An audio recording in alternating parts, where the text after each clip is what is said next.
coach não trabalha com essa questão do certo ou errado, do bonito ou feio, do gordo ou baixo, alto ou magro, não é essa a questão. Quando se fala de coach no Brasil, você deve se lembrar dele, Homero Reis. Você é, no mínimo, responsável por 50% de tudo o que acontece com você. Ele está aqui hoje para dar uma aula, na verdade, tirar suas dúvidas, explicar um pouco sobre o que é o coach, como o coach tem se desenvolvido, e ele vai dar também alguns ensinamentos sobre desenvolvimento humano. Você não pode perder. Tudo na nossa vida é consequência, é resultado do que fazemos e das escolhas que fazemos.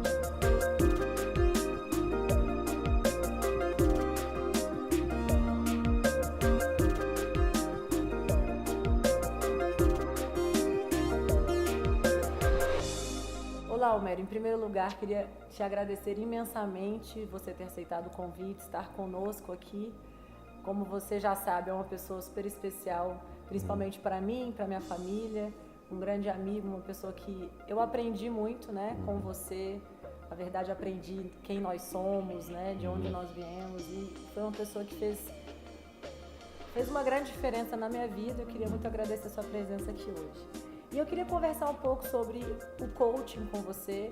O Homero Reis hoje é uma grande empresa de coaching, não só em Brasília, mas no Brasil todo. E o coaching hoje está um pouco na moda, né? De 2, 3 anos para cá, ele começou a ser muito mais conhecido ou popularizado. O que você acha disso? Explica pra gente um pouco como você enxerga um coaching hoje. Bom, primeiro, meu prazer é estar com vocês aqui juntos há muitos anos, né?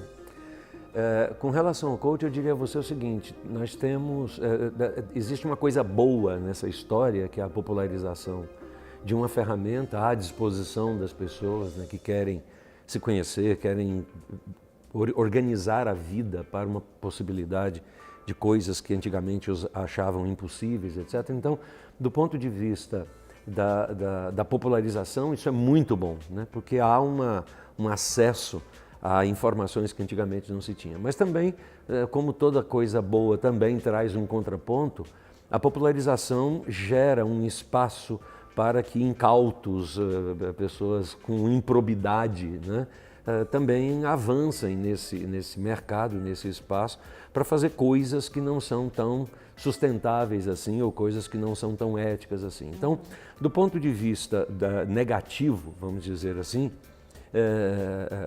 esse mercado nos últimos 2 ou 3 anos abarcou um bando de gente que saiu de outras áreas, das chamadas ciências psi, de uma maneira geral, psicologia, psiquiatria, psicanálise, etc., e de outras áreas do conhecimento, e incorporaram novas práticas com esse nome chamado coach, e vem fazendo isso, chamando de coach o que efetivamente não é, né? Então, confundindo coach com autoajuda, confundindo coach com cursos de formação de final de semana, confundindo coach com roteiro de trabalho, quer dizer, o cara lhe dá um manualzinho de 5 passos para você fazer alguma coisa, mecanizando as pessoas. E como nós vivemos um momento sociologicamente falando, como a gente vive num momento de uma necessidade, de uma angústia na alma humana tão profunda, que as pessoas estão comprando qualquer coisa, qualquer anestésico para poder resolver a vida disso. Então tem esse lado. Então um dos grandes desafios que se tem hoje com relação ao coach, e é o conselho que a gente dá para as pessoas, é que antes de se tornar, de querer fazer um curso para se tornar coach, ou antes de contratar essa atividade, procure saber um pouco da formação, de onde vem, o que é, o que pensa, como é que atua, para a pessoa poder tomar decisões um pouco mais consistentes. Porque, veja, mexer com a vida das pessoas não pode ser visto como uma irresponsabilidade ou como algo passageiro, porque o que você está fazendo para sempre, né? Então, o que a gente tem dito lá na empresa, basicamente, 3 grandes conselhos inicialmente, né? O primeiro grande conselho é o seguinte: você não se torna coach pelo mero exercício do domínio conceitual ou domínio de uma técnica. Talvez você só domine a técnica e você decorou, na verdade, quais são as palavras-chave, né? Aquela coisa de ter um pouco mais da... Eu falo até que tem pessoas que têm, parece um robô, colocaram um chip na cabeça onde tem ali dentro algumas explicações sobre o que é o coaching, você aperta o play, ela só sabe falar aquilo. Agora, se acontece alguma coisa inesperada, que na vida das pessoas acontecem todos os dias, se a pessoa passa por algum problema um pouco mais grave, aquela pessoa não vai ter habilidade de ajudá-lo, porque na verdade ela só aprendeu aquela técnica de 2 mais 2 são 4, talvez. Perfeito. Né? Não, eu diria a você o seguinte, quer dizer, esse é um primeiro conselho que a gente dá para as pessoas, quer dizer, ser coach, na verdade, é você não apenas dominar um conjunto de conceitos, de técnicas, etc., mas você ter a apropriação disso através do conceito de autoridade, que é aquilo ter dado resultado na sua vida ao longo de um processo longitudinal, né? Tanto é que o nosso programa de formação de coaches hoje dura entre 9 meses a 2 anos. Quer dizer, entre 9 e 24 meses, né? Que é o período que a gente tem para trabalhar a pessoa, para ver o que está acontecendo na vida dela, tanto do ponto de vista da absorção do conceito, quanto do ponto de vista da utilização desse conceito em si mesmo para poder ensinar aos outros, né? Eu tenho um amigo que recentemente me mandou um convite para participar do aniversário dele de 50 anos, né? E no convite vinha escrito assim, afinal, não se completa 50 anos todos os dias. Eu gostei muito do convite, mas respondi para ele o seguinte, olha, deixe de ser óbvio, a gente não faz nada na vida duas vezes. Né? A vida, não, eu acho que Deus, na sua infinita sabedoria, fez com que a vida fosse uma eterna novidade. Não existe nada na sua vida que seja repetido. Esse segundo que nós vivemos é um próximo segundo, não existe nada repetido. Então você nunca completa nada 2 vezes na vida. Nós vivemos em eterna novidade. Agora, saber interpretar a novidade na perspectiva da novidade é que faz com que o coach se instrumentalize como ferramenta de ajuda para o outro. Porque existe gente presa no passado, né? Então fica tentando reinterpretar a vida com base no passado. E aí essas técnicas, esses processos que não são dinâmicos ao longo da vida, não servem para servir as pessoas. Então eu tenho tido assim, muito cuidado em dizer para as pessoas o seguinte, olha, examine, não vá no primeiro, não acredite no modismo, aquilo que é perene tem um pouco mais de consistência do que aquilo que apareceu nos últimos 5 dias. Então, veja, nós somos pioneiros dessa atividade de coaching no Brasil. Eu comecei a trabalhar efetiva e totalmente com coaching no Brasil em 1998. Né? Ninguém falava nisso hoje. Né? Hoje tem mais de 10 mil sites. Então, a popularização tem esse lado bom, de tornar factível uma ferramenta nova para as pessoas, mas tem o lado ruim, que é da prostituição da profissão, né?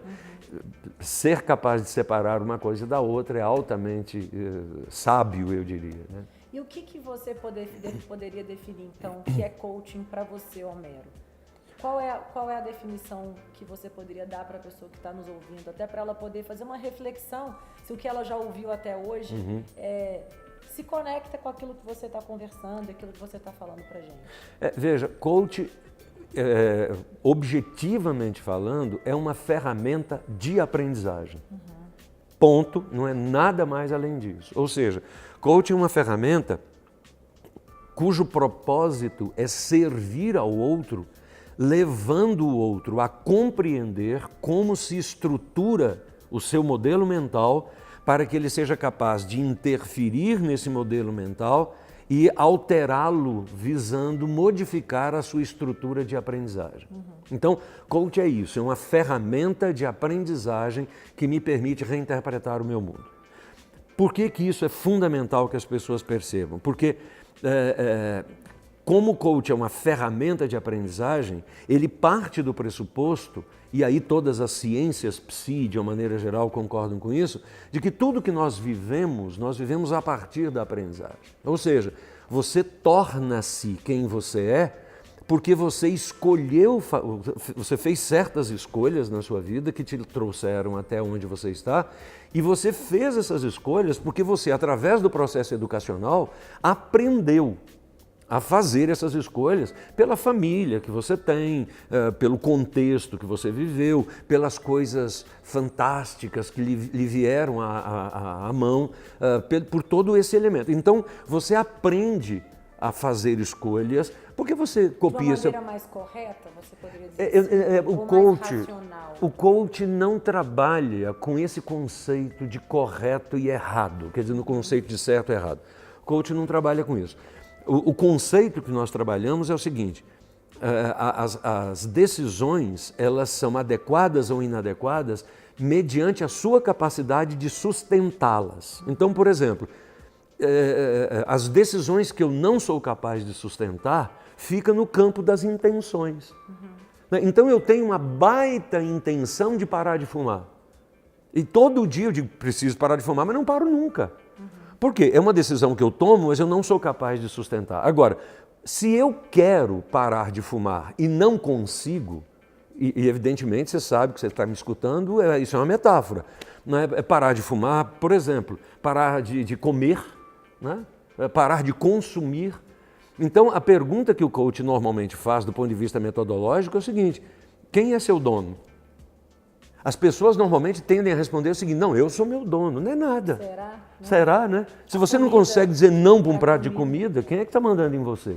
Né? Se você não consegue dizer não para um cigarro, se você não consegue dizer não para a sua língua, né? O Brasil perdeu e a gente danou a meter a língua em todo mundo. Até um dia antes do jogo, quer dizer, todo mundo estava me perguntaram, teve um jornal lá de São Paulo que me ligou, qual é a sua opinião sobre a derrota do Brasil? Eu digo, tristeza. Ponto. Aviões são feitos para voar. De vez em quando um cai. Exímios pilotos são feitos para dirigir carros em alta velocidade. De vez em quando batem no muro e morrem, o caso da Ayrton Senna. Agora, não são todos os aviões que caem, nem são todos os pilotos que morrem, mas às vezes acontece isso. Nós estávamos treinando para ganhar, perdemos. Estamos tristes, vamos aprender com isso, vamos nos superar para ganhar a próxima. Agora, o coach, quando ele entende isso, ele leva a pessoa a perceber o seguinte: quais as decisões que você toma na sua vida que você não dá conta de sustentar? E a pergunta que o coach vai fazer é: por que você não dá conta de sustentar? Provavelmente duas respostas: ou porque você de verdade não quer, e aí você finge que quer e cai, mais fácil de se enganar, cai no mundo das boas intenções, né? Ou você vai para o outro processo, você está tentando atender alguém. Né? Ou seja, eu tomo essa decisão porque eu quero ficar bem na fita com meu pai, bem na fita com meu chefe, bem na fita com meu marido, porque eu não tenho a capacidade de chegar para o meu pai, para o meu chefe, para o meu marido, para a minha esposa, seja lá para quem quer que seja, e ter uma conversa franca de possibilidades. Né? Então, e aí vocês no coaching acabam ajudando as pessoas a enxergarem todo esse processo, todas essas possibilidades, e aí a decisão, claro, é dela mesma. A decisão é da pessoa, porque veja... Talvez as pessoas não tenham estrutura para conseguir tomar a decisão de falar, vou largar o cigarro, ou a pessoa simplesmente vai falar assim, não, a partir de hoje eu vou largar o cigarro porque tem outros elementos por trás disso. E veja, e isso vai desde estas coisas que a gente às vezes considera pequenas, né? Mas que são determinantes, como até grandes coisas. Eu tive um cliente, a questão de uns 2 ou 3 meses, nós terminamos um ciclo de coach lá na empresa, e a demanda dele foi o seguinte: ele era uma pessoa que estava com um rendimento aí na faixa dos seus 30 mil reais por mês, e ele chegou lá dizendo o seguinte: Homero, olha, eu tenho a pretensão de ganhar 100 mil reais por mês. Você me ajuda a criar o perfil de um VIP para poder assumir um lugar assim de destaque na corporação que eu pertenço, etc. Porque lá as remunerações são em torno de 100 mil. Eu digo, tudo bem, vamos sentar, né? E vamos trabalhar nisso. Vamos ver as possibilidades. Aí a primeira pergunta que eu fiz para ele foi o seguinte: me conte uma coisa, se alguém estiver disposto a lhe pagar 100 mil reais por mês, o que essa pessoa está comprando de você? Aí a resposta vem a prepotência, né? A pessoa está comprando a minha capacidade de gerar resultado, minha rede de relacionamentos, o meu dinamismo, o meu aquilo outro. Eu digo, ótimo, vamos pensar de outro lado. A pessoa que te paga 100 mil reais por mês está comprando a sua alma. Você já pensou no dia que a sua filha estiver fazendo o baile de debutante dela, o primeiro baile da vida dela, e o seu chefe liga para você e diz, eu preciso de você aqui em Nova York em 24 horas, e você diz, chefe, não dá, porque eu vou para o bailezinho da minha filha. O que o seu chefe vai lhe responder? Problema seu. É problema seu, eu não lhe pago 100 mil reais por mês para você ir para bailinho de debutante, pega o avião e venha. Então quem lhe paga 100 mil reais por mês está querendo lhe comprar a tua alma. A minha pergunta é saber se você está à venda. Porque eu comecei a mostrar para ele as coisas boas que se tem em ganhar 100 mil reais por mês. Porque as pessoas hoje, na verdade, eu não sei se isso é algo da nossa sociedade hoje, então você pode me responder. Até eu acho que inclui isso que você falou da Copa, inclui até esse seu coach, mas eu acho que as pessoas hoje elas só querem um lado bom da vida. Então assim, hoje eu não sei o porquê disso, mas eu vejo isso até nos adolescentes, nos jovens que a gente convive, de que eles acham que eles têm possibilidade de ser quem eles quiserem.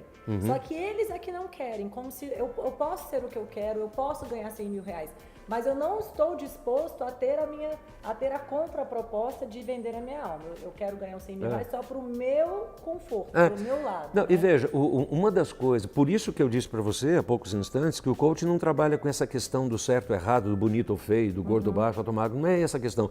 A questão é um pouco mais séria do que isso, no seguinte sentido. Se eu ganho 100 mil reais por mês, tem uma série de coisas. Eu posso ter a casa que eu quiser, eu posso ter a viagem que eu quiser, eu posso ter a joia que eu quiser.